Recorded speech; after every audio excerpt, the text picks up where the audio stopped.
Welcome to story time.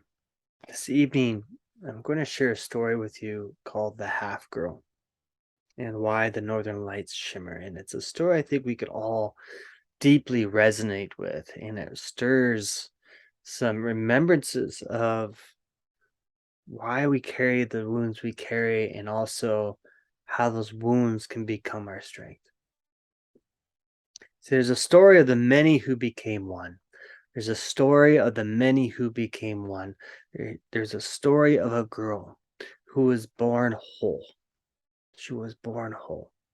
But as she grew and she began to walk her path in life, to express the uniqueness of the dreaming she held inside of her, parts of her would get chiseled off and scattered in the ditches alongside the path she uniquely walked. And each piece chiseled off drew blood, and it would scab over, but not quite fully heal. So if she moved without caution, the scab would break and bleed again, staining the new clothing she tried to cover the flesh wounds hidden from view.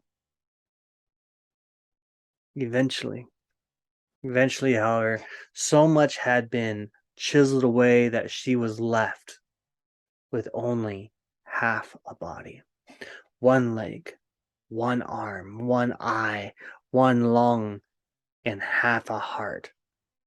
And so she dragged herself along the path until one day she came to the edge of a cliff. She came to an edge where she could travel no further. And she knew at that moment she could not continue on the path she was on, or there would be nothing left of her. Have you ever felt that? Have you ever felt you arrived at that place that was a turning point for you? Right. And so she turned and she looked back on the path she traveled, and something in her said it was time. It was time to trail the path that she had already traveled. So she did. She turned around and began to drag herself back. And as she did, she began to hear voices, voices that were hidden from view.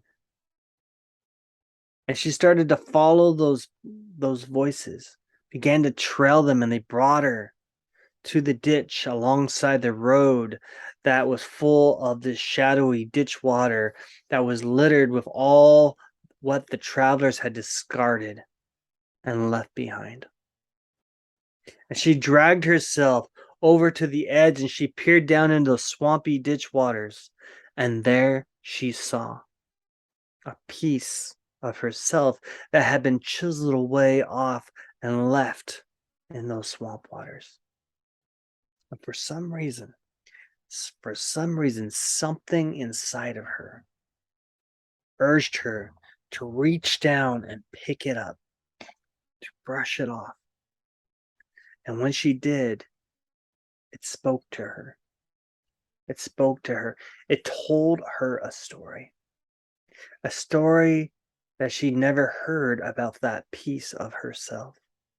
And as she listened, the flesh grew back where that scab had been. And this time it had color and shimmer. She continued to drag herself down that path she had already walked. She dragged herself a little further, and again she heard a faint voice coming from the ditch on the side of the road. As she went over, and the same thing happened. She looked down, she saw a piece of herself. She reached down, picked it up, brushed it off. She felt that urge to connect with it. And when she did, it spoke to her and told her a story she had never heard about that piece of herself. And then a piece of her grew back, but this time with color and shimmer. Again and again and again, this happened until she came to a deep river with still waters. but a fast moving current. And there too, she heard a voice. So she came down to the waters. Now she had traveled far now, and she was thirsty. So she cupped her hands and she drank from those waters, quenching her thirst. But then something happened. She fell in. And she fell down into those dark depths, sucked deep into the waters and into that fast current, and she tumbled around at first. But then she felt she had two legs, and she had two arms, and she had two lungs and a whole heart. She discovered she could swim quite easily, and even though she was underwater, she found out she could breathe. She could breathe underwater. She then swam up to the surface and she looked around and she saw that others were there, and they swam to her and they congratulated her for becoming whole. And together with their laughter and their wholeness and their shimmering colors, they rode the waters down through the currents, through the valleys and the mountains, until the waters came down to a village. And there was something familiar there, something that was speaking, something that was calling, a recognition. And so she got out of those waters. And there on the shore, there was an old crone. There was an old crone. And she asked this old crone where she was. I've been on a long journey, and I'm curious if you know where this place is. And the old crone, she smiled lovingly to her. And she says, well, dear, you're home. This is the village from where you came. This is the village from where you started your path, and we can see that you are now whole. We can see you are now whole, that the girl who left is not the same who has returned. And the old coal crone, she rang the bells and called all the village to come and greet her, and they celebrated her return. They lit a great fire, they sang the songs, and they drummed her back into the circle. Now by this time all her wounds had turned into her body into something beautiful, shimmering colors. And then one of the youth asked her about one of those colors, one of those beautiful colors. And the woman who returned told the story that she learned from that piece of herself.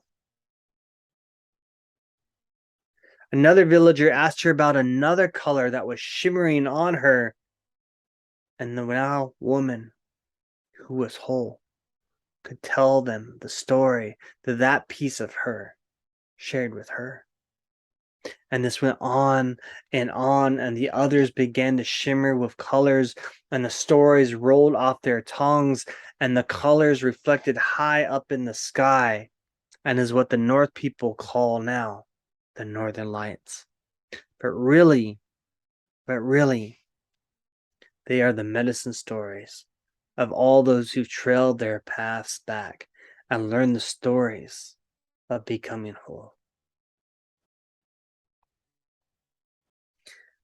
And you can likely sense that the story carries that full sense of rites of passage and the inevitable struggle we all have of seeking wholeness while life and society seems to chip off parts of our soul. Or there isn't a congruence with the life that we see and that which is inside of us. And so there we receive these wounds and parts of us are chiseled away. But as we look back, if you were to look back and you were to listen from this new vantage point that you now have because of the where you are in your life, you have a new vantage point. And you look back on your life, you will see that within those stories, those wounds, those places you felt a story of inadequacy or grief or how life redirected you, that there was courage there, that there's medicine there, that there was hidden gifts that were bestowed upon you through that process. And suddenly you can reclaim those stories that has color and will shimmer and bring you back into wholeness. Now, if we don't do this, we want to ask. If we don't take this time, which is a tradition in many cultures, to pause as we enter the season of shadows, the winter time, as we enter the fall, we want to go in and gather around the fire, and we want to share in our stories and do our grief tending. But if we don't, we have to ask, what is it costing you in your life right now to be a half child? How many people feel wholeness? In indigenous cultures, it's called being soul lost when we have severed parts of ourselves. And what if all those chiseled pieces, however large or small, hold the secret inheritance that you never knew you had, always hold within you?